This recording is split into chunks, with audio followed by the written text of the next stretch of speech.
So, retrograde season tends to get a bad rap. So, let's unpack what it actually means and what we're all being called to do right now. So, retrogrades are all about like going inward. And it's a time of like inward revolution. So, that's why it's so important to slow down and pause and reflect in all these different areas of our life. Let's start with Mercury. Mercury rules our expression and communication, and it's basically asking us, to think before we communicate, think before we speak, right?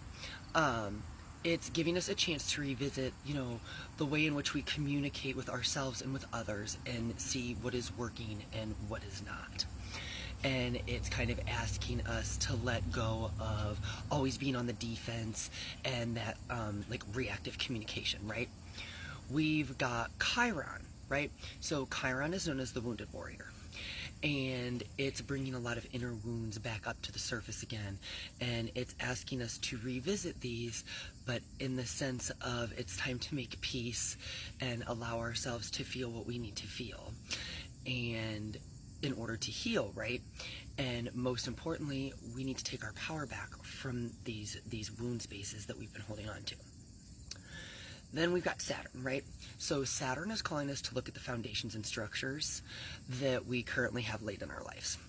And we are being asked to reevaluate these and look at where we may need to reorganize or restructure things in our life.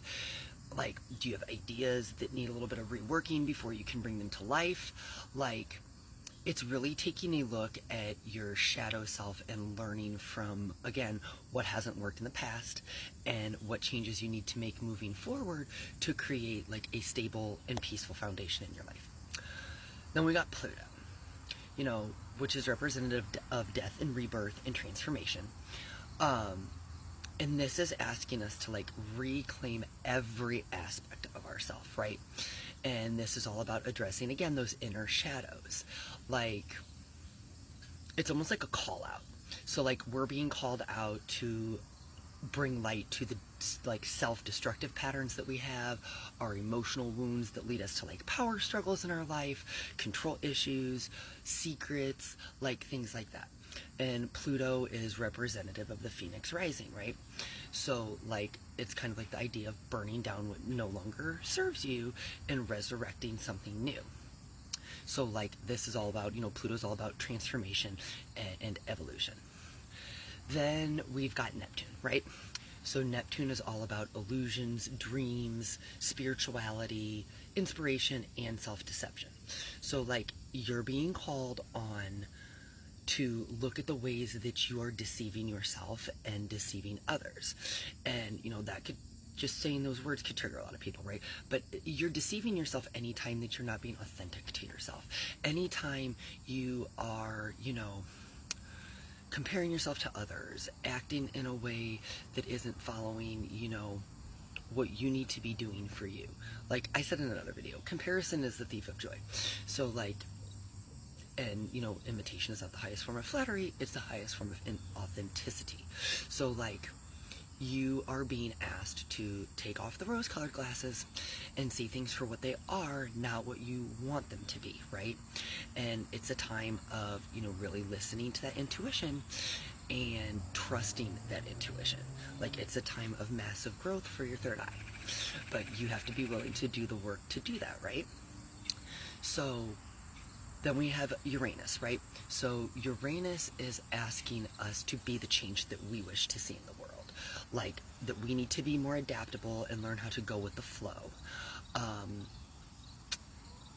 It's also asking us to get real clear with our aspirations and our goals, and to double down and stop resisting the scary things, right? Sometimes you just have to jump, sometimes you just have to have faith, and that can be scary.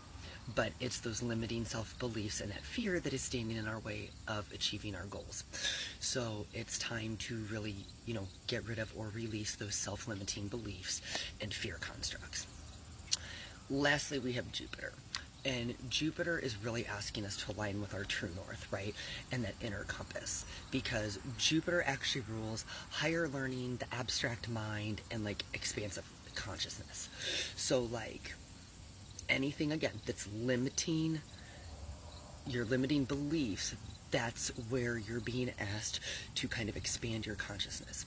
You know, there could be a clash here as well, because like as people learned to, you know, kind of take a stand in these areas and, you know, deconstruct paradigms and narratives and reflect on all this stuff, you may clash with others. But that's why it's so important to realize, like, you're here to help, yes, but you're not here to fix others or make others understand things from your quote-unquote perspective, right? So don't get caught up in fixing, just get, you know, just focus on you. So again, retrogrades get a bad rap. It's all about that inner work, shadow work, whatever you want to call it. But this is all about an inward revolution. So don't get caught up in the stigmas and all that. Love you guys.